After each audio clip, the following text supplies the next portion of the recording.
Hi, this is Maury Moreland Morrison, here to tell you Geico has more than just great savings. Much more.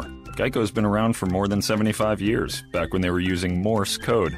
Sorry, that's just my sense of humor. What's more, with Geico you get 24/7 access to licensed agents on the app, online, or over the phone, so you can talk to them at night or in the morning. So forevermore, just know that no other auto insurer has more than Geico. More power to you. Geico. Expect great savings and a whole lot more. Blog Talk Radio. Live from Texas, it's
recorded before a dead studio audience. Well, good evening, episode 29. That was my new favourite band of all time, the Jersey Shore Roustabouts with I Miss You Tonight. Singing along to that one I was, which luckily the microphone was switched off because nobody needs to hear that, to be honest with you. So, greetings, listener. It's 9:30, it's Thursday, I guess, still, again. It seems like only yesterday that we were on the air again. So either time's sort of contracting in the space-time continuum or it's just flying by because I'm having so much fun. Maybe not. I don't know. I'm not sure how time works. I guess there's one person that we could ask. I guess Professor Hawkins might know about time. Let's just ask Professor Hawkins, because he's here. He's with us. Could you explain a bit about time for us? Oh, he's gone. He's I don't know why you are asking me that question. I can't even wipe my own ass. Oh, well, fair enough. Okay, sorry, asked. Anywho, speaking of, I was going to say either people in wheelchair, no. Speaking of co-hosts, that's not Stephen Hawking, hopefully we have...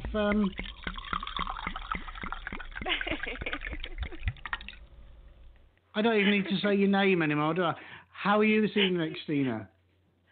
I am good. I was hoping you weren't going to ask me that question because I had no idea, and I was like drawing a blank going, oh my God, please don't ask me that question. Which question? About time? Yes, that one. The one for Stephen Well, Hawking. To be fair, I mean... You know, we quoted Professor Hawking, who's obviously joined us tonight.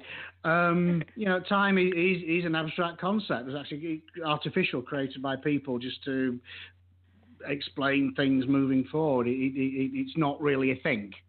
So, there you go. I was watching some documentary just recently that said pretty much the same thing, and I was like... Yeah, I don't make this shit up. You know? I actually read. I have it on my shelf. I read A Brief History of Time, which is even. I mean, it's you know, it's theoretical physics for the layman, but it's still heavy going. But I ploughed through it, and it is fascinating stuff. You know, it's a lot of it. I mean, bear in mind, he wrote it quite a number of years ago. Bear in mind, a lot of the conclusions he draws, well, we really don't know about that. We don't, not so sure on that one. Maybe God did it after all. But it's good stuff. I mean, it really. It changes the way you look at the world, to be honest with you. But, it does. It does. In fact, I read a great. No, it's fine. I was saying there's a great theory put forward by you've heard of Jeremy Clarkson, who used to do Top Gear, who does the Grand Tour now. Actually, he's a fascinating fact, listener. Jeremy Clarkson and I were actually born in the same town back in England, in Doncaster. So there you go. So we're practically best friends. Yeah, seriously. And he wrote, he still does, I think, wrote a column for the Sunday Times, and he put forward the theory that, because if we think about it, like a year when you're 10, it's a tenth of your life, so it's a long, long time, yeah. A year when you're 50 is a 50th of your life. Therefore, relatively speaking, and Albert Einstein said time is relative.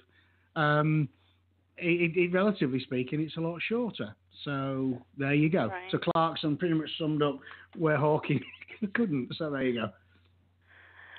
Okay. So anyway. I've probably bored you and the listeners stupid now. I was going to talk about. Funny enough, I was going to talk about my dog this evening. We came in the other night, stunk. I mean, bad. So bad. We had to put him in his crate and say, "You're not going on the furniture because you stink. You just stunk rotten." So we bathed him. Me and the kids literally pinned him down in the backyard and bathed him. So he smells of pomegranate shampoo. And then again this morning, he went out for his morning break this morning, came in, stunk rotten again. So for fuck's sake, so I put him in his crate. And it turns out he'd found a dead squirrel in the backyard and had been playing with it. And he rolled on it. So he had clumps of putrefied squirrel flesh stuck. This could be we should write. This could be a great horror story. And he just reeked of it. He reeked of it. So we again Kids got home. He spent the day in his crate, and I've had to have candles on and everything today. So again, we took him out the back, pinned him down, scrubbed. He yelped and squealed, scrubbed him, hosed him down. And I actually cut my thumb. I don't know how. I cut my thumb on his collar or something. And it's right in the middle of my thumb. And my thumb is the thumb that I use on my iPhone 6. So can't use my phone. Because it's got this. You could put a big Band-Aid chunk out if you my put thumb. a Band-Aid on it. Bet you it wouldn't hurt if you put a Band-Aid, maybe. That might feel better. No. The whole point with the iPhone, it's got fingerprint recognition. Yeah. It doesn't recognize Snoopy Band-Aids, and it doesn't recognize my thumb. So can I use? Anybody expecting a text from me? I'm sorry, it's not going to happen until my thumb gets better. But hey ho. Anywho, so have we got a show for you this evening, Lisa? Have we? We do. We always have a show, but we do. All thanks to you. If it was down to me, there'd be nothing. We have a couple of awesome guests tonight. The first is Carlos Colon, who's actually voted 7th top Hispanic author. I've got this right, of 2016, which is great accolade. Read his book. I'd actually managed to read his book not long after it was published early last year, and it is awesome. It is awesome. Read it. Xtina. It's on my to-be-read list. It really is. I know, and I'm so behind. So, but I definitely put it on my to-be-read list. But no, anyhow, without as a blast from the past would say, without further ado, hopefully we have Carlos on the line. Carlos, are you there, sir? Holy mackerel! Listen to that accent. Oh my God! I feel like I'm a Masterpiece Theater. You have quite the accent yourself, young man. How are you? Let me go get my tea and crumpets. Hold on for a minute. Oh, steady. Oh, racist. Racist. It's not racist if it's the truth, is it? I don't think it is. Tea and crumpets. Do you know you can buy crumpets at HEB and every? I mean, they're like $7 for 6, which is back in England they're £1 for a dozen. I mean, it's ridiculous. But every now you would know, wouldn't you? Yes, I would. Yes, sir. And I'll get them, and with lashings of real butter and a proper cup of Tetley tea. Can't beat them. There you go. Find crumpets in Houston.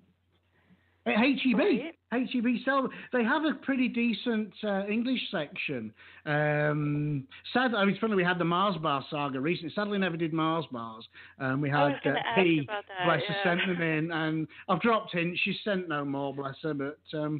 Maybe she will, but yeah, they don't do a bad section or English section, so I get my English fixed there. Fiesta as well, funnily enough, we have Fiesta here, and they have a great English section. But again, no Mars. I don't know what they've got against Mars bars here, but I've got my dealer now, so we're good. So, Carlos, say again. I say hello to Xtina. Hi there. How are you? She's there. She's there drinking. Yeah. I'm enjoying it. I'm having a little bit of wine myself. Is it just me that's? I don't know. Oh, I'll do the sound effects again. Here we go. I'm going to be the only. We have a little bit of that time delay, right? There is, yeah. We need to allow for that. It must be a satellite delay or something. But so anyway, Carl, thank you so much for joining us. We met first of all on another radio show months ago. Your book, Sangre: The Color of Dying, is on its second reprint now, and I just say no, Xtina. I mean, an absolutely fantastic book. I was lucky enough to get to read it. Because we exchanged books for review, which was great, because I got to read it a long time ago. Absolutely love the book, sir. Absolutely, I still love it. I refreshed myself with it the other day, and so I'm not going to spoil any surprises. We can mention sequels or not towards the end, but yeah, thank you for sharing the book. I mean, it's one of my favourites. I'm not normally. And Xtina is the vampire person. I'm more werewolf in myself. But as vampire books go, for me, it's very much a cross between The Godfather and Interview with the Vampire. That is so cool. Take the best elements from both, and you've got Colour of Dying. So anyway, I'm waffling on here, Carlos. I mean, you feel free to chip in, mate. I'll sip on my tea. You tell us about. I certainly will. Yes, I am very proud. I am very proud of the book being my first novel, of course, and I'm similar to you, by the way. I'm a werewolf person myself. One of my favorite movies was American Werewolf in London. In this case, the vampire served the storytelling in a much better mode because it's kind of like a reverse It's a Wonderful Life, because Nicky is observing all of the horrible things that happened after his horrible death. So he's observing everything that's happening with his family, and when he tries to chip in and do his best incognito, let's say, to help out, he only makes things worse. So yeah, that's why that served the story much better. Yeah, who knows? Maybe next time I'll write a werewolf tale. Oh, yes. Yes. No, stick to the vampires. I like the vampires better, so we well, maybe we'll take a poll. It is. I mean, it's an interesting one because it's a step outside of the your typical vampire. I mean, I'm doing my best not to give things away because I don't want to do spoilers on this. But you really feel for the guy. He's not your flamboyant Lestat. He's not. He has a good heart. Even after his death, he's trying to do the best that he can. He's had a lot of pain in his life. Again, I'm not going to spoil things for potential readers. But bless him, he despite the indiscretion that does lead to his ultimate demise, and obviously transformation into a vampire, which I guess he couldn't help. He was sort of drawn in. He couldn't help it. You do feel sorry for him because he has to see the wife that he loves so much. Obviously, he's absolutely besotted with his wife, and he has to see her moving on with her life. And he sees that, firsthand, literally. And that must be, you write that pain so well. I was almost in tears. It was horrible. I have heard that a lot. That the book brought grown men to tears. And let's talk about that aspect of the book in this. And let me tell you what I mean. If anybody remember, I would talk about spoilers. If anybody remembers The Sopranos, the final scene in The Sopranos, am I spoiling anything for anybody here? No, go on. Okay, so in the final scene of The Sopranos, they're highlighting what he loves, and he's sitting in a diner with his family, eating and enjoying. He's in a happy mood, even after all the killings that went on and everything. He's in a happy mood. He emphasizes how it's very important.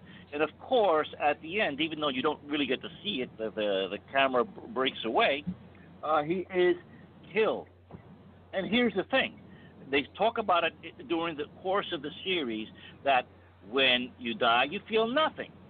Well, here is somebody who dies and feels everything.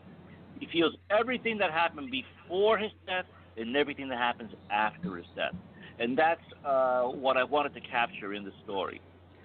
I mean, it's almost like Nicky is plunged into I would say a living nightmare, I guess, an undead nightmare. He's I really felt for the guy, and whilst he is, in some respects, I guess, partly cleaning up the streets, he sort of decides to target, the lowlifes of society, but he's still, that pain that he's with him. I mean, it must be terrible. I mean, because you put yourself in Nicky's head so well. You're living that with him, and it's not often, I read a book that stays with me any length of time. But this one did. I mean, still now, still, your darker moments, sit and think, what must that be like? To die, everybody thinks you're dead. But you're not, you're there, you can see people getting on with their lives and moving on without you, but you're still there. I must be. It's horrible. It's horrible. And poor Nicky, I guess he's trying to make the best of it. Right. Yeah, and that's something that I often like to talk about. You brought up the vigilante aspect of the story. That's the fun part. I mean, we get to see Nicky take out some real lowlives. And let's face it, we all love vigilantes. We loved Paul Kersey in Death Wish. We loved Travis Bickle in Taxi Driver, and Dexter. And I would say if you were a fan of those genres, you're going to be a fan of Sangre, because Nicky, there is that aspect of the story. It's really so many different levels of the story. You have the vigilante aspect. You have the family aspect. And then you have his comical observations about the world today. Because Nicky is a bit of a smartass, and he likes to share his observations, which can be pretty. We'll put it this way: he makes the Scarface sound like Mr. Rogers. He does have a filthy mouth. Wow. Yes, he does. Mr. Rogers was the guy. He was the guy with the cardigan, wasn't he? Yes, Mr. Rogers. Sorry, this is. He was the guy who had all the neighbourhood children round to his house every afternoon. Yes, he was. Yes. Yeah. Nicky has here's a warning for those who are sensitive to what do you call harsh language. Profanity. The language is very rough. Mm-hmm. Profanity. In the novel. Yes. Mm-hmm. Yes. The sex is pretty out there. There's some sex scenes in there that cross a major line, and of course the gore is. I know you like that, Xtina. Steady on. Steady on. Don't encourage your Carlos, please. It's funny because I've spoken with women that know me that read the book, and I like apologize. I go like, "Oh my God, you read that? I'm so sorry." And then they go, and then their husbands tell me, he says, "What did you write in that book, man? Because after you wrote that book, my wife was frisky as hell, man." So That's a compliment. That's awesome. That is indeed a compliment. Yes, it is. Yeah. But I would be the first to admit that there is not a normal sex scene in that book. Everything is out there. No, I would agree. But they were good and very well written. I think within the tone of the book, because it is. It's one of the. So I'm struggling to find. I mean, as far as the vigilantism goes, and I guess some of the sex thing is that, you depends how you view, I guess, Nicky. So yes, he's been a vigilante. He's getting rid of the lowlifes. However, he's doing that because he has to. Is he being noble, or is it just? I mean, it could have easily decided to go for, just to throw one out there. Billionaires with stupid haircuts who've just been made president, just as a wild, But he's not, obviously. But because he has to feed. He has to feed. It's like they say with serial killers. They say serial killers usually, he's serial. They go for the weaker members. They go for prostitutes, because prostitutes' job is to get into a car with strangers. So it's easy pickings. Yeah, a good serial killer. Well, I'd like to see a serial killer who kills popes, for example. That would take some skill. That would take some. But so again with Nicky, because the tone, Carlos sets the tone, and you're there in the gutter with Nicky. You're experiencing his pain, but you're seeing through his eyes the lower end of society, which we know he's there. Most people choose to turn a blind eye to it.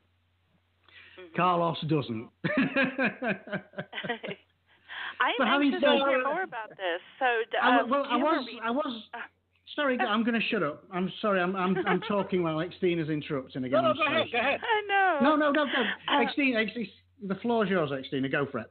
No, I was just going to say that I'm anxious to hear more about the book, and I believe you have a reading for us, don't you, Carlos? Yes, I do. And okay, this is something that I don't normally do. Where the hell is James Earl Jones when you need him? But okay. He's off being Darth Vader somewhere, probably. You know. or Morgan Freeman. Yes, Morgan Freeman. Although to be honest with you, I mean, because I read the book out having physically, and I don't often speak to the authors, but because I read the book in your accent, you've got a great accent. I love your accent, and in this accent, your accent, I can't imagine anybody reading it better than you. So you go for it. All right, well let's give it a go here. This is somewhere towards the last part of the book. Now, one thing is about the book that James pointed out in his comparison to The Godfather is. Like in Godfather Part 2, there were alternating storylines. There was a storyline from the past and the storyline from the present. And that's how this tale follows the Nicky story. It follows Nicky when he was alive and his undead life, let's say. Okay. So here he is recollecting a memory from his childhood. Are we ready? Yes, we are. Go for it. Okay. I'll try not to stumble. It would have been a stretch to have imagined 5-year-old Nicky Negron becoming the nocturnal predator he is today. In Papi's eyes, I was un ñoño, a whiny little mama's boy that was afraid of the night. And actually, that was understating it. To put it more accurately, I was scared shitless of the night. Mommy, on the other hand, was the enabler. Not only was I still sucking my thumb at that age, I was also still drinking out of a baby bottle. The bullies quickly caught on and pushed little Nicky around until he would run to Mommy in tears. It was several years before Donnie would come into the family, so it was me all the time. Mommy was happy to give me all the attention I needed, and I was even happier to be on the receiving end. So me trying to fall asleep alone in my bedroom? Yeah, right. I would hightail it at the first shadow outside my window or the first creak behind the walls. At first, Mommy tried helping me through the shivers by leaving my bedroom door open. The light would shine in from the living room while they were watching TV, and I would fall asleep to the sounds of Ed Sullivan, Jackie Gleason, or Lucille Ball. But then there were the other nights, when I was still awake after they went to bed. Those sucked. Sometimes I'd whine out loud to let them know I was scared.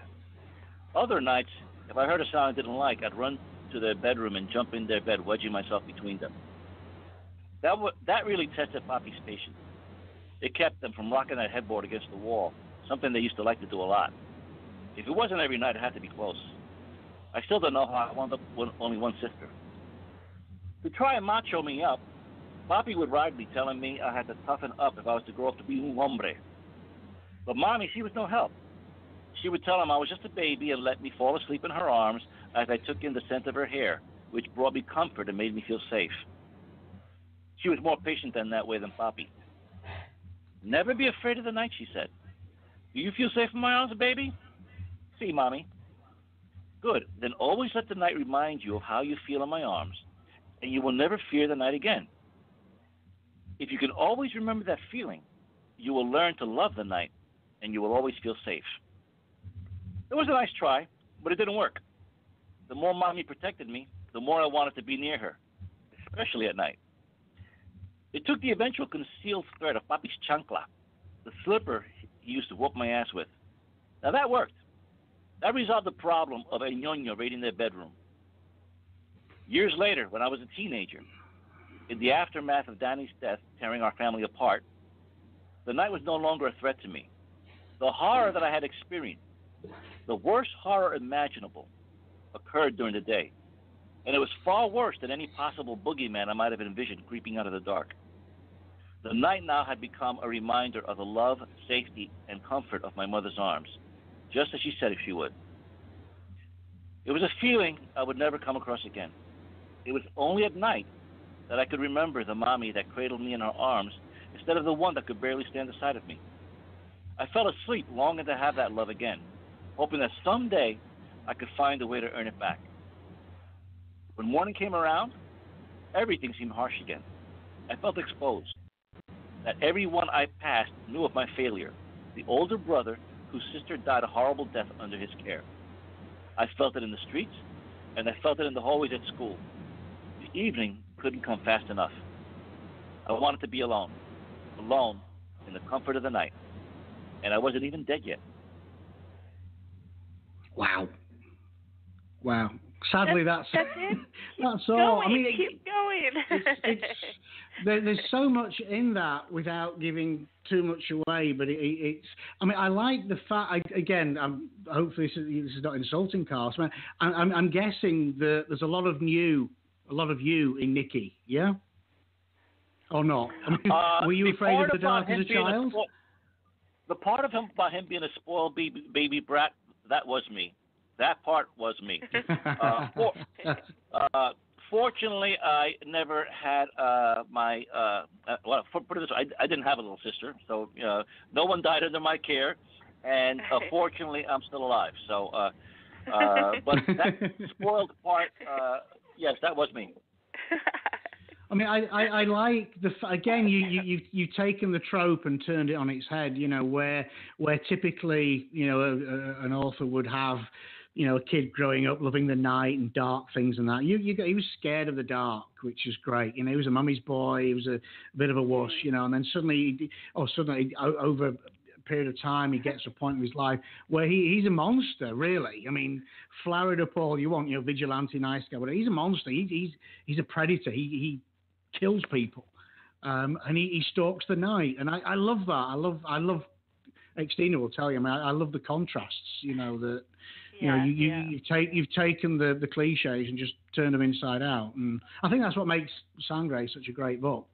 You know, there's so many cliches, and I've written the odd cliche to myself. I will admit. You know, and obviously for your first novel as well. It's how long did it take you to write, Carlos, if you don't mind me asking? The concept came to me. You'll find this interesting. The concept came to me almost 20 years ago, but the story was almost completely different. The lead character is the one who is his brother-in-law in this novel. That was the lead character. Nicky was a minor character. Nicky lived in the subways almost like a mole person, and he wasn't aware of what he was. He had a disease, a vampire disease, that he wasn't aware of what he was doing. But then I thought, you know what? Where's the horror in that? How about the horror of him being aware of what he's doing, being aware that he's lost his family, and being aware that he has to kill people? I thought that was where the horror was. And so I started about 8 years ago writing Sangre. Originally it was called Vampiritis. And then actually, when I started writing about 8 years ago, it was just The Color of Dying. And then and then I came up with Sangre and the subtitle. And you might find this a surprise since you've read it, James, but it was supposed to be a standalone tale, and it was supposed to end exactly the way it did. I wanted that ending, which a lot of readers said, "Are you kidding me? You're going to leave us there?" That was supposed to be the real ending. But there was so much insistence that people have fallen in love with Nicky. You know, I'm not sure I intended for him to be so lovable. But I intended to be likable, but people have fallen in love with him. I know. I think that one of the first things I said when we spoke on the other show was, for Christ's sake, there's got to be a sequel. You've got to write a sequel to this. We need more of Nicky. And is there going to be a sequel, Carlos? Yes, a sequel, which I'm about close to a quarter of the way through, and I'm really loving the developments. The sequel is called The Wrong Side of Tomorrow, and it's going to follow the aftermath of the events of The Color of Dying, and also there will be a concurrent storyline from the past that readers will enjoy. Because one of the aspects of the story, and that's why I said it so many different levels. One of the aspects of the story that people also love is the nostalgia of the Bronx of the 1950s and 1960s. But I put in a lot of detail about that, and people relate to that, and they really enjoyed that, and they want to see more of that.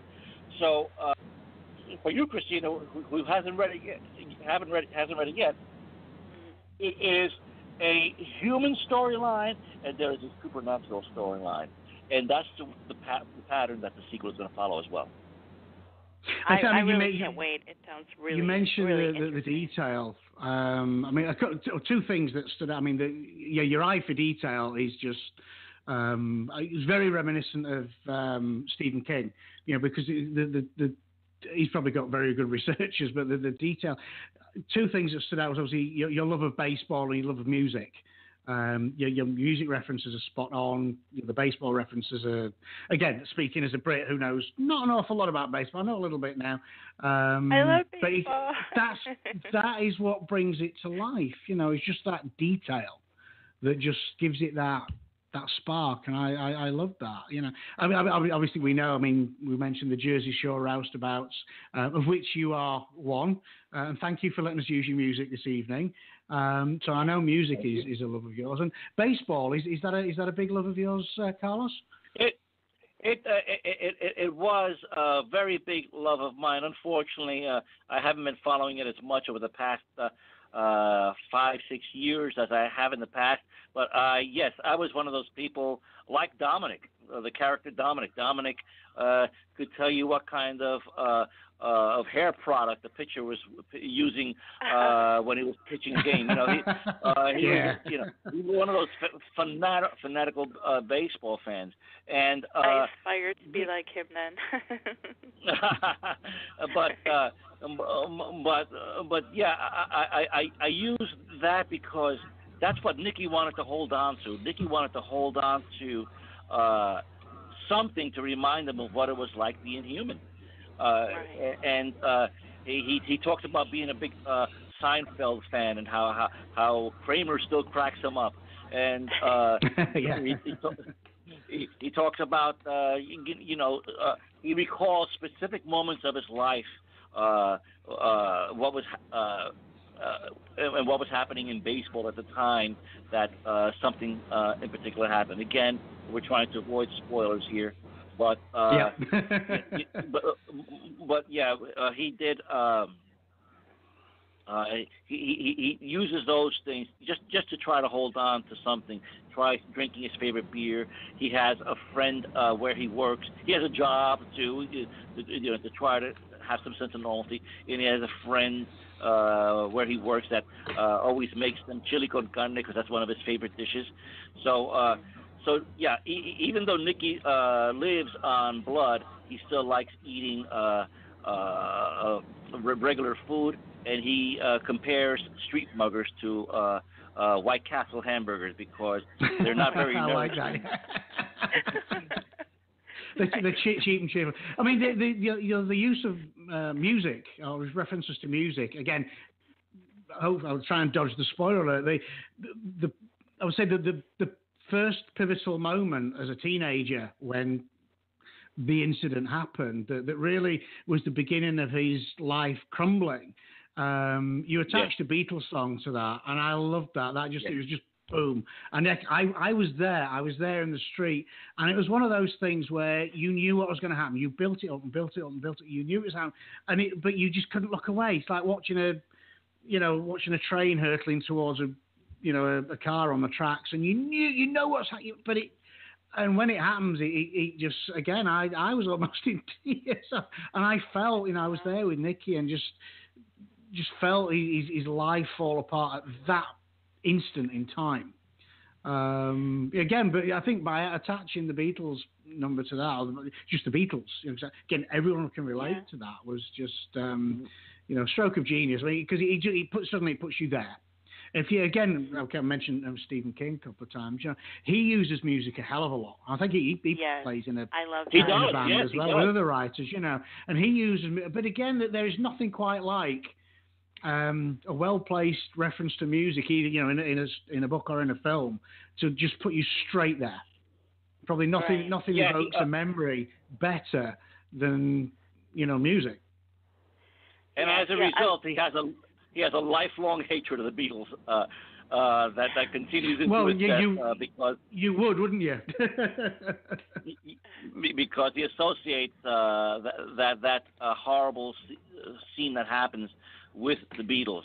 And a little spoiler alert, but there is a Beatles reference towards the end of the book that is a clue to something strange going on. I don't know if you remember it, but it was there I deliberately. don't. No. Oh, Yeah, I'm going to have to read that bit there again. is a Beatles reference. Very. See, that's like a nice little Easter egg for you. Ah, But okay. I will look at. but there's a reference towards the end of the book of the Beatles, and then you say, "Wait a minute, there's something strange going on over here." And soon enough, you realize something strange is going on. But there's that much going on in the finale that But I will go back and read that and see if I can pick up on what that was. And again, I'm guessing with the sequel there'll be plenty of music references as well in that. Yeah.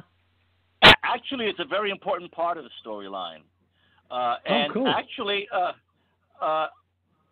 I think it's slightly referenced. Yes, it is in the first chapter of the sequel, which big announcement is the re-release of Sangre: The Color of Dying this week. There is a preview to the sequel, the first chapter of Sangre: The Wrong Side of Tomorrow.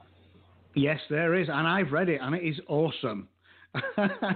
you need to write faster, to be honest, so we can find out what happens to Nicky next. Yes, it is. The first chapter is there in the second edition of Sangre: Color of Dying, available from Hellbound Books Publishing.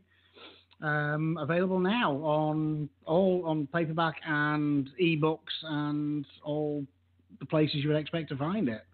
So again, I'm going to have to ask. Obviously, I'm probably jumping ahead a bit, but there's going to be. Will there be a sequel to the sequel? Is it going to be? Could it be a trilogy? Could it be a big series? I mean, where do you see Nicky going, Carlos? Okay, well let's talk about that. The sequel will have a solid ending, but it will leave the possibility open for the third. If you want to think of like the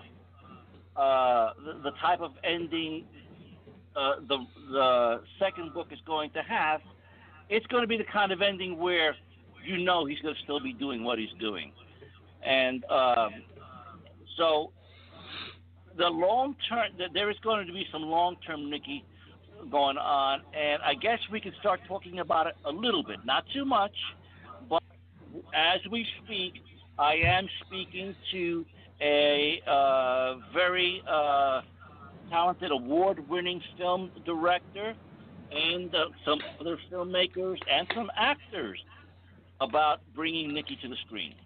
Oh, wow. Yes. Awesome. I was going to say that. Yeah, when James was describing it, it sounded like he was describing a movie, and it comes with its own soundtrack and everything. So I could definitely it would make see it turning into awesome, a movie. Yeah. I could see it either as a standalone movie or a series. Like Stranger Things, Candle Cove. That sort of. 6 to 10 parter. Again, I mean, I don't know. I'm not an expert, but here's the thing: the script is already completed, but the script is about 2 hours and 45 minutes, which is very long for an independent movie. Right. So talks have shifted towards it being either a miniseries or a streaming or cable television series. And some of the actors that I've spoken with would be very excited to do that. have it be a series because you're talking about you probably have at least 3 to 5 seasons of good material that I have written out unreleased. Wow. I would definitely watch anything with vampires, and I'm there. So. I could see it definitely. Yeah, I would watch that definitely. Xtina, there's been so many vampires over the past 10 years between True Blood, Supernatural, Buffy, and all of these. People are just wondering, what can you possibly add to this genre? It's like, really, you're doing another vampire story? And I think James would be the first to tell you, this is not another vampire story. No, it's not. It's like I say, it's a fresh. Like after all the plethora of vampires that have been over. In fact, as everyone knows who listens to the show, recently sat through the entire Twilight series with my 7-year-old, and I'm sick to death of bloody vampires, to be honest. But this, yes, it's a vampire, but it's not. It's also a human story, which is great. And I think people sit and watch it for the nostalgia alone. And just having the supernatural twist in it is the icing on the cake. So yeah, you keep us posted, Carlos. I'll be the first one to put it on my Netflix list. Well, I am sorry to say that our first segment is just about up, and I wanted to say real quick that one of our listeners, Denise, she wanted me to tell Carlos that she loved the American Werewolf in London, and she wanted me to tell you, James, that she could get you lots of Mars bars. Send her my address. Send her my address. No problem. So I thank you very much for coming on the show, Carlos. And will you come back and see us? Xtina, I would love to come back. We would love to have you back. Hopefully with the sequel. You need to write that like now. Yes. Get that finished. Yes. And so yeah, Sangre: The Color of Dying is available from Hellbound Books Publishing now on Amazon, on Kindle, on iBooks, and Nook and Kobo, etc., etc. Buy it. It's a bloody good book. So awesome review, award-winning. It's a bloody good book. Bloody good book. Awfully good show. Good book. Awfully good show.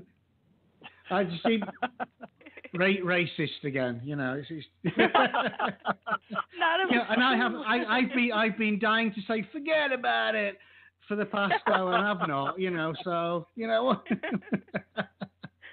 My apologies. So, Carlos, thank you so much for joining. It's been an absolute pleasure, sir, to talk to you again, and we will have you back on the show very, very soon.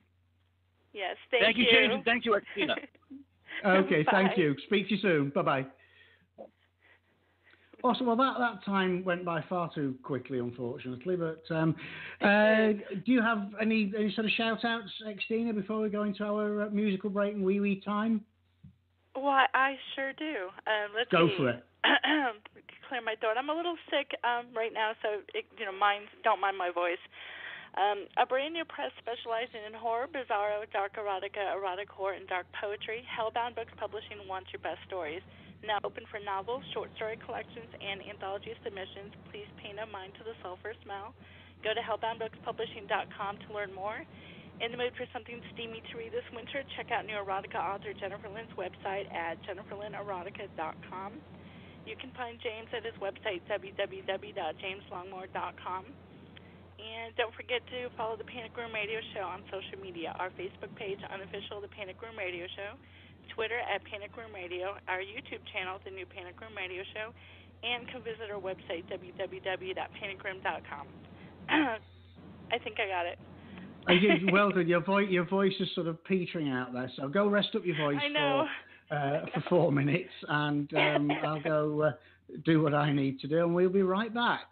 Bop, bop, bop, shoo bop, bop, bop, shoo bop, bop, bop, shoo bop, bop, bop, shoo bop, bop, bop, shoo bop, bop, bop, shoo bop, bop, bop, shoo bop, bop, bop, shoo. Everyone is looking at me, laughing at the clothes I wear, and my sex black leather jacket.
Stop!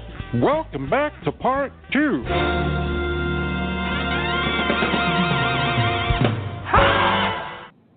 Indeed, welcome back to part 2. That was the Jersey Shore Roustabouts again. Jersey Boy Bot, thank you again to Carlos, A, for joining us, and B, for letting us use his music, which is awesome. I told you it was awesome. My favourite sort of music, actually. Good old rock and roll. You can't beat it. Can't beat it. But, yeah, so, hang on a minute. Oh, no. Xtina has been at the wine again. You see, even Professor Hawking is on to you, Xtina. So we had somebody just messaged in. Obviously, picked up on the fact that we're authors here. Just wanting to know how we actually write. So I prepared this actually, which is pretty cool.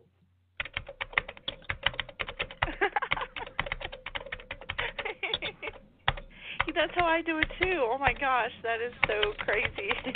So, confused from Dewsbury, thank you for messaging. This is how it's done. It may translate better on the screen than it does on the radio, but, you get the idea. You just tap away at the keys and sort of words happen, and that's pretty much it. So, it's one of those things that you probably get this as well, actually. As soon as you say, you get two reactions. But what do you do? And you say you're a writer. Either it's stony silence. I actually had one guy say to me once, "Oh, I don't know what to say to that." Great, thanks for that. It's such a conversation stopper. Or people, you get the, that's it. I've been thinking about writing a book. Fucking write it then. Yeah. So I don't get invited many places anymore. And I'm a big hit at kids' parties. You're first on my invite list, though. You're first on my list. Oh, thank you. People often say to me at kids' parties, what are you doing here? Apart from that, why do you think I moved to the States? So, hey, what? Speaking of writing, and here's a clumsy segue, are you working on anything at the moment, Xtina? Oh, why do you do this to me? I'm always working on too many things. That's my problem, I think. I need more focus. So, yeah, I need more focus.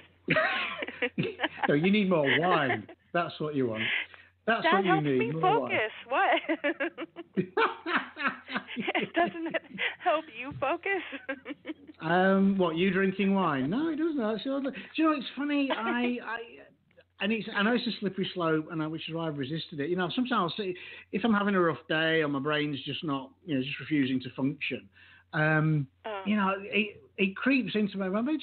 Just a shot of vodka might just help oil the wheels. I think no, get thee behind me, Satan, because I know what I'm like. I'd be pissed as a fart by the time the kids got home from school. I'd really trying to avoid that.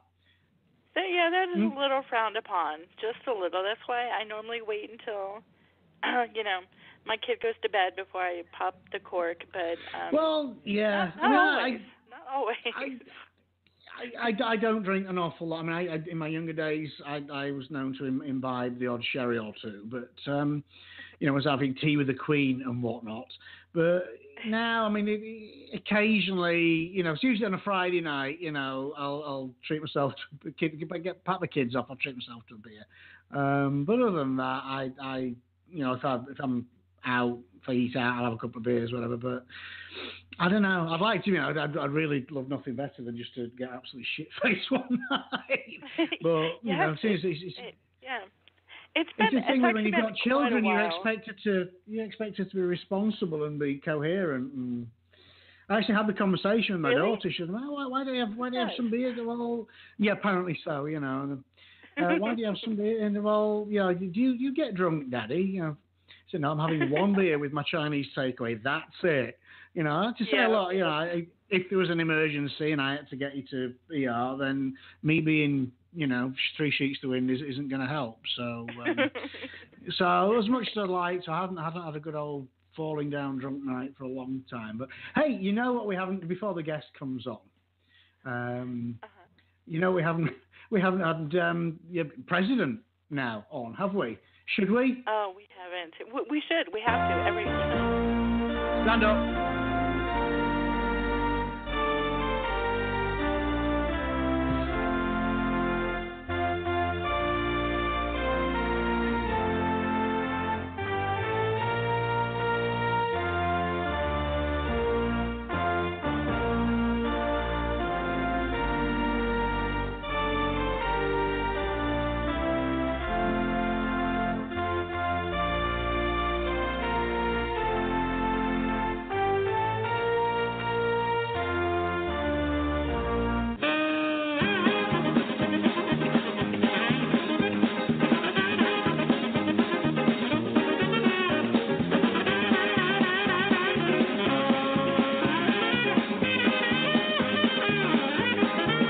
Grab him by the pussy.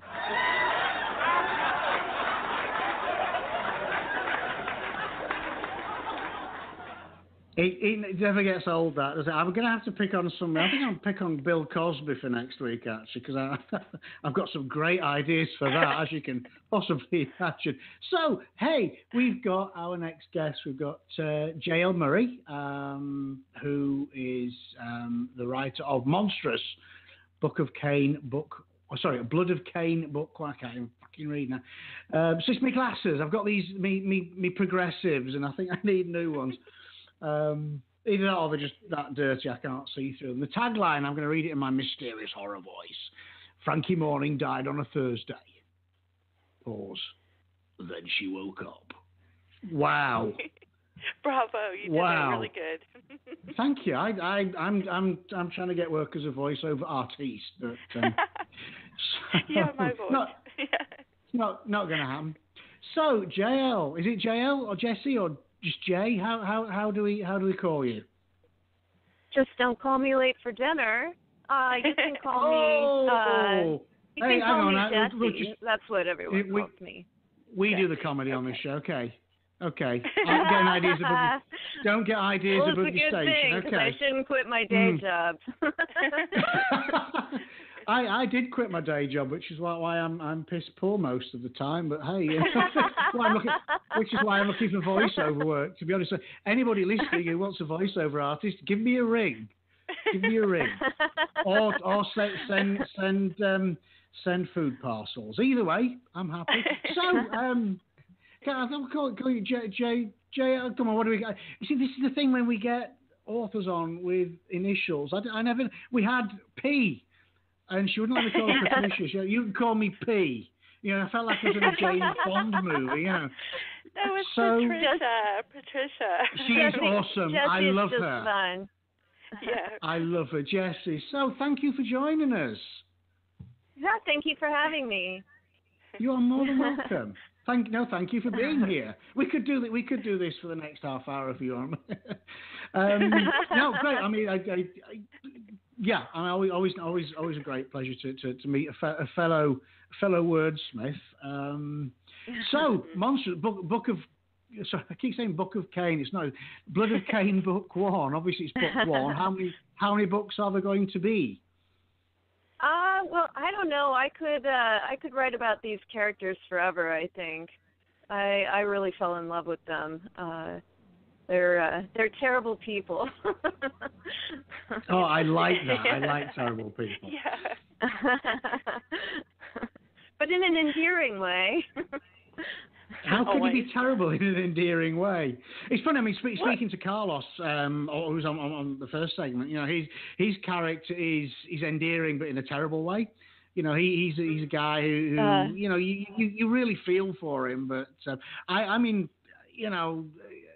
I like both. I guess as long as I've got something. Obviously, there's always that whenever we write horror. There's always that thick grain of unpleasantness. Some worse than others. Indeed. Indeed. I mean, often it's the characters that. Sorry, Xtina. So I'll shut up, shall I? I'll shut up. You've not said anything all night, and now you can't. I was just going to say that I have not had the chance to read your book, Jesse, but I want to get to it, and I want to know more about it. I was reading, the blurb from Amazon, and I I need to know more. So tell me more about it. Well, it's kind of it's a Southern Gothic in a way. This woman goes onto death row for basically being a vigilante killer and killing all these terrible people, and they execute her, and she wakes up, and there are a lot of very creepy supernatural things ordering her about, and it's very gritty, and she ends up having to go around and continue murdering murderers until the end of time is what they tell her. So it was very interesting because it blends a lot of genres. It's sort of it's almost urban fantasy. It's almost Southern Gothic. It's almost down and gritty hillbilly crime. It was really a lot of fun to write. It sounds like it. And you have a reading for us as well? I do. Yay! This is my favorite part. Okay. This is actually from sort of almost the middle of the book, and she's suddenly left alone in her motel room, and strange things start to happen. So I'll start. This is for Monstrous. Okay. Someone stood there, standing in the bathroom, panting. I stared into the room. There were no windows, just a light and a vent, motel room basics. I reached for the doorknob that would take me into the hallway. I could run across the street and find Decker, or I could jump in the car and make my way to the lake. I could jump in, and this would all be over. I could stop it. Light was shining into the bathroom from the mirror, the blanket fallen into the sink, the glass a shattered bullseye, where Decker had apparently punched it when he found me dying. It cast a ghostly light on the figure standing there. I tried to open the door, moved toward the exit, but I couldn't. I stood frozen, my hand to the doorknob. I tried to force my hand to turn the knob. All I had to do was turn the knob and step out. All I had to do was move, damn it. But I just stood there, my feet like stones, my body rigid as I watched the figure in the bathroom. The shrieking of the ravens intensified. The tapping grew louder, more insistent. I knew what I was going to see, but I wanted to look away. I wanted to close my eyes. I wanted to shriek and cry and scratch at my skin, pull at my face until I was so disfigured she wouldn't want me anymore. But I couldn't even blink. All I could do was watch. I felt a tear brimming over and running down my cheek. She was going to take my body. She was going to pretend to be me, and I couldn't even think about what would happen to Decker. The tapping at the window stopped. The birds were silent. Please don't do this, I said between clenched teeth, my voice barely a hiss. Let me go. The figure took a step toward me, blinking in the gloomy, colorless light coming from the mirror. The shattered glass didn't reflect the room anymore. It didn't reflect the darkness of the motel bathroom, but another world. I saw mist rolling across the fractured mirror, every shard of glass reflecting blue fire. A burning house, a scene that had plagued my nightmares for a decade. No sound came from the scene in the mirror, but I knew my sister was screaming and my mother was shrieking, and on the other side of the burning house I was kicking a gas can and walking away. I lit a cigarette as a raven landed on my shoulder, and to every outsider it looked like a sociopath had killed her own sister. But I also knew I shook for 17 hours after it happened.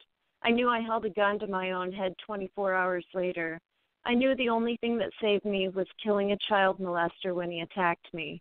And I knew I couldn't go back. You will go back. I felt my own mouth move to form the words, and I knew I was already gone. You'll go back, and I'll stay here, and you'll never see him again. He's mine now. The figure stepped toward me, coming out of the bathroom. Blonde hair fell down to its shoulders in half-hearted waves, just like my own. The ratty leather jacket just barely too small, the jeans dirty and too tight, the boots crusted with mud and the black peeling off in places. It was me. My own body was standing in front of me. And if I could have screamed, if there was any way to open my mouth and voice my terror, I would have. But as it was, I could only watch as the thing that looked like me stepped into the light. I'm going to have to do something about... Oh, I'm sorry. 2 horns like a full-grown stag rose from her head, hitting the top of the doorway as she passed through, and she smiled.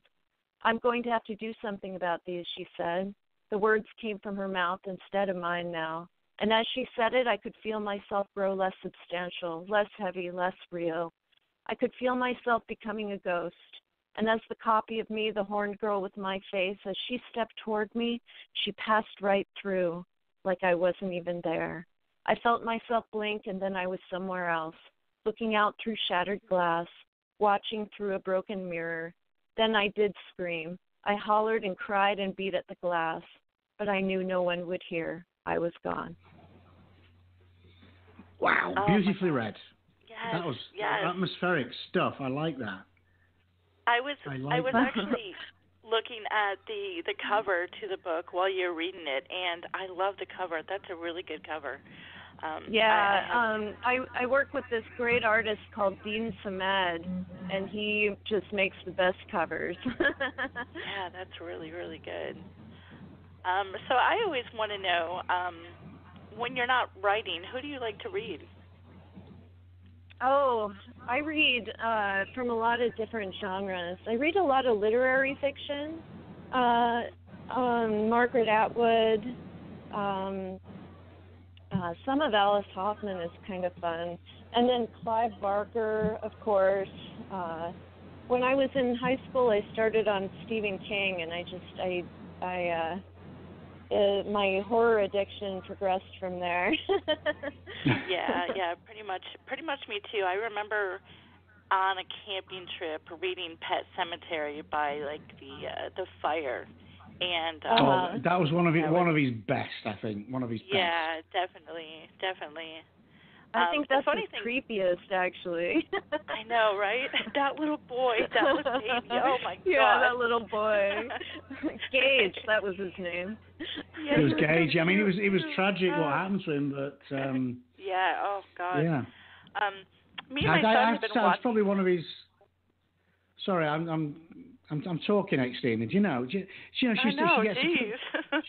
gets a couple of glasses of wine down her, and suddenly she's all cocky. So I hope that translates. So it doesn't mean probably what you think it means, but I'm going to do this again. Whatever.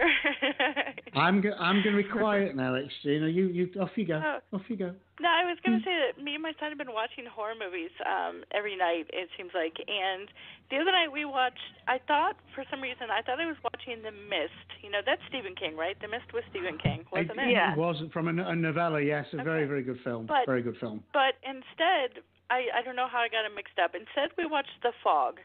So, has anybody seen The Fog? the John Carpenter. Yeah. I think I saw part of it. Yeah, I didn't hate it. You know, I didn't hate it. It wasn't terribly scary. It was a bit cliched, wasn't it? Just things coming out of the fog. It was just pirates, wasn't it? But pretty much, Fog you'll find. If you ever get in that dilemma again, Xtina, Fog is a bit thicker than Mist. Shut up, I know. It's the same principle. It is sort of water droplets suspended in air, but it is a bit thicker. It's Fog and it had pirates in it as well. Pirates. Last night we watched the Chernobyl Diaries. Who's seen that one? So disappointed in that film. I expected great things. It started off well, and it was terrible. I don't even think it really started off well, to be honest. But I like the idea. But and then that ending. Oh, my son was so upset about that ending. He even told me today. He was like, "That was the worst ending of any movie I have ever seen." He was really upset about the ending. So. Yeah, obviously, yes.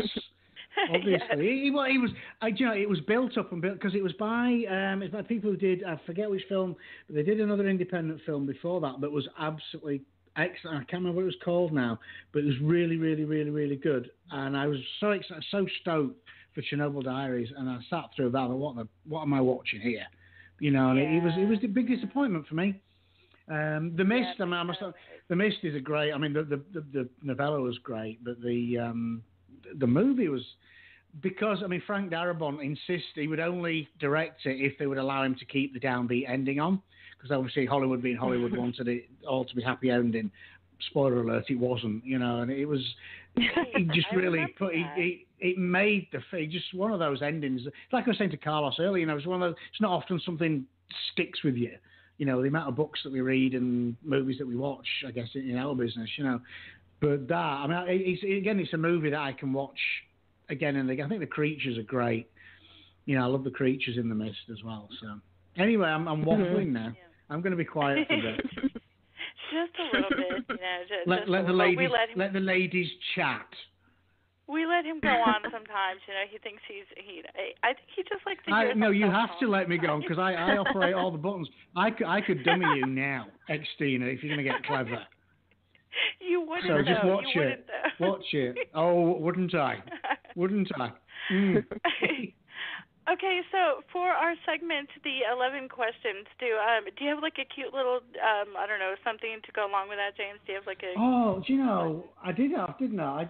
I've got one to finish with now. Hang on. I have. Are we ready? We are, yeah. And now, 11 questions. Okay, are you ready, Jessie? I don't know. Yes. Go for it. The clock has started. What's your guilty pleasure? Oh, guilty pleasure. Television? Yeah, I never know how to answer that one either. Okay, baked beans, ranch style or pork and beans? Pork and beans? Puppies or kittens? Puppies. What's your favorite lunch meat? Pastrami. What was your first car?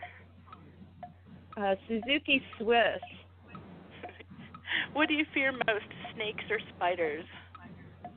Oh, spiders. Thank you. Me too. Freddy, Jason, or Pinhead? Freddy, Jason, or who? Pinhead. Oh, Pinhead. Really? Okay. Yeah. First draft, handwritten or word processor? Word processor. Favorite alcoholic drink? Oh, I've been really partial to Kentucky bourbon last couple years. And number 11, one interesting non-writing related fact about you. Non-writing related. Ooh. There we go. Well, I used to go to punk rock shows, and that was sort of my thing. And everybody was really surprised when I went on the straight and narrow and became a writer. Punk rock. Woo, rock on. Yay. Right, ready? That's all, folks. There, you wanted an ending bit for that, so I made one. There you go. I do. Yeah, we got to have some kind of ending. I love the 11 questions. I do. Is that to your satisfaction? I'll have to think about it. I'll let you know. Yeah, could you? For the snakes or spiders bit, I did a poll on Facebook to ask people because I thought really spiders would have it hands down as creepier than snakes, but it was actually pretty half and half there. I would like expect snakes. that. Yeah. Yeah, I love snakes. Yeah, we have 3 here. I mean, I love my snakes, but to be fair, spiders don't bother me. I mean, yeah. Maybe if I saw a creepy, huge, I don't know, how big can a snake get, but crazy huge one outside, outdoors or something. The rock pythons can get to 20 feet. I mean, that's big. And my Burmese is about 12 foot now. So, but snakes, spiders don't bother me too much. I mean, if it was snakes, spiders, or giant centipedes, then it'd be giant centipedes for me every time. They just creep me out big time. I hate them. Funnily enough, have you guys seen the Exorcist TV show? No, but I want to. I haven't seen that yet. I have been binge watching. I've got 2 more episodes to go. And one of the early episodes, they had what looked like giant centipedes in it. They lifted a thing up on the girl's pillow and there were centipedes in it. And then later she was pulling something out and it looked like out of her mouth. And I was just like, I'm just, no, don't put them on. The fact that really creeps you out. I do. The Peter Jackson King Kong, when they're on the island, there's some giant centipedes. And that just quit putting giant centipedes in things, people. just don't. Unless you're filming my awesome novel Pede, which is available from Black Bedsheet Books, $14.99, which is about giant centipedes, oddly enough. Unless you're filming that, in which case off you go. I don't have a problem with that. I was going to say, I think that we need more things with centipedes in them, just because it kind of freaks you out a little bit. That's what I think. Well, funny enough, I rather foolishly sat and watched The Human Centipede. Managed to get through the first one, which was all right. The second one, of course, it's got fucking centipedes in it. You know what I mean? Don't. It's about human centipedes, not real. If it's called real centipedes, I wouldn't have watched it. Goodness sake. No, I can't even sit through the previews for that movie. That's gross. God. It really is. It's the first one was good because it was disturbing because it was supposed to be. The second one was ridiculous. It was just like, well, how more disturbing can we do this? And it was just like just throwing everything at it, like some of the Bizarro stuff, the modern Bizarro stuff, that it's just gross for gross's sake. I haven't watched the third Centipede movie yet, and it's just basically we're just going to link more people. Well, big whoop, you know. I mean, the first one, because it was very claustrophobic. You can imagine it happening. You know, some mad professor getting 3 people together, stitching them together, and just watching how they deteriorate, and thinking, where would you like to be? In that trio, in that triumvirate, where would you be? I'd like to be the first guy, definitely. You put a lot of thought into this. Yes, probably too much. Probably too much. Just kill me if we're ever in that situation. I don't want to be any of them. I choose death. Well, put it in Xtina, if you were right behind me, you know, rest assured, I do have a high fiber diet, so would be okay. Would be okay. I would, you know, probably not so good for the person behind you, but hey, you know. Moving on. Let's move on there. Jesse, what are you working on right now? I'm actually working on the sequel to Monstrous. It's called Hoarfrost. Awesome. And it's just sort of continuing the saga of Frankie Morning. That's, you know, when we were talking in the first segment about the vigilante, and somebody bring up Dexter, I don't know, for some reason that just keeps coming back to me how much I love Dexter, and the whole you know, the bad guys that we just end up really liking, and you know they do these bad things, but for some reason we kind of justify it to ourselves and make excuses for them. Yeah, I mean I really did. I love Dexter, and even when he was killing people, and even it's okay. It's a bad guy. It's okay if he kills them. Well, I don't know if it really is. Oh, look how bad he feels about it. I don't think Dexter did. I don't think he felt that. I mean, I think the whole idea was he was a sociopath. I mean, look at Hannibal Lecter. I mean, Hannibal Lecter. But when he did something wrong. Yeah. You know, they turn these people into heroes. I had to say Hannibal Lecter, he became a bit of a hero, but he was a psychopathic serial killer, but he was a nice, he was British, which he was very likable, very likable person. That was just a beautiful show. Yeah, I didn't get into the TV show. I love the movies and the books. The books were probably better than the movies for me, but they sort of take it into a new direction with the show, though. Yeah. Right. Yeah, I couldn't get into it. again, I tried. I tried the first couple and really just couldn't get into it. But maybe I was just that in love with the films and the books that it was not quite close enough for me. But because I think the TV show ended just before the beginning of Red Dragon, I believe. Mm-hmm. I forget which book it was. I was reading one of them, and there was a scene where I think it might have been Red Dragon, where the killer or stalker, whatever, was up in a tree watching the victim, and for some reason that scene just really creeped me out. That was Red Dragon. Yeah. That was Red Dragon. Gosh, I remember that. He was checking them out. Well, that's how Will Graham managed to start tracking him down, because he'd left some clue or something, from where he'd been sat up in the tree. Yeah. But beautifully written. I mean, the book. I don't know if you read the books. The books are so the detail so well written.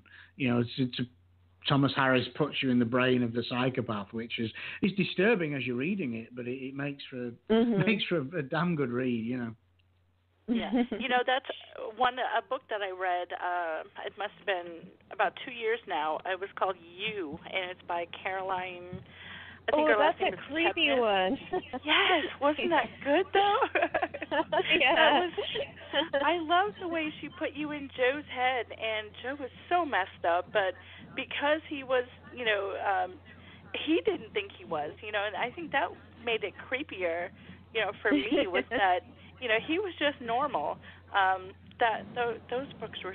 Did you read the second one too? No. Oh yeah, Hidden Bodies. You have to look that one up. That one was interesting. I don't know. I don't know if it had the same wow factor as you did, but Hidden Bodies was another really good one. So you definitely have to look that up. I've been trying to get her to come on the show. So if you're listening, Caroline.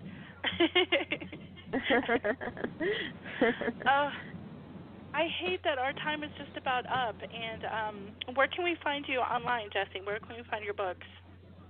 My books are all on Amazon, and you can find me through my website also, which is jlmurraywriter.com. Awesome, and I think we do have most of those links up on our Facebook page, so if anybody wants to check them out, we have them there. And I thank you very much for coming on the show. Will you come back and see us? Of course. Yay! Yeah, thank you so much. Thank you. Yes, she will stalk you. She stalks me on a regular basis, but and you love every minute of it. Don't be too scared. Well, it gives me purpose, Thank you. Thank you so much, Jessie. Thanks. Thank you for joining us. Really appreciate it. Thank you, Thanks Jessie. for having me. Thank you. Okay, bye-bye. Right, we've got a few seconds before we have our final Jersey Shore Roustabouts tune. So, what are we going to say goodbye, Xtina? Goodbye, Xtina. Goodbye, Xtina. You love that bit, don't you? I do.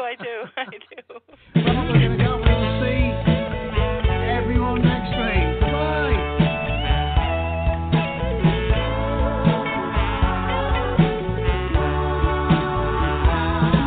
If I knew you then, the way I know you now, I'd do it all over and get through somehow.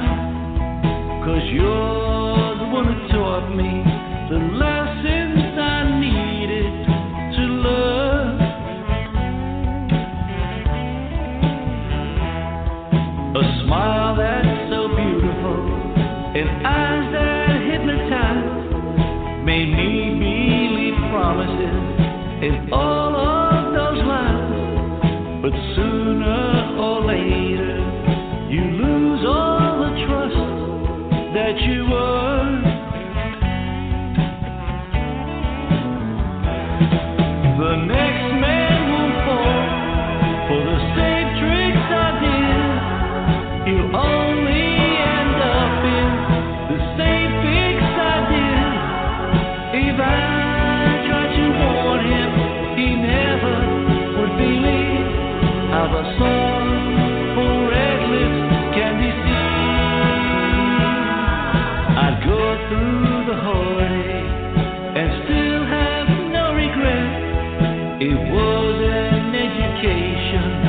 I never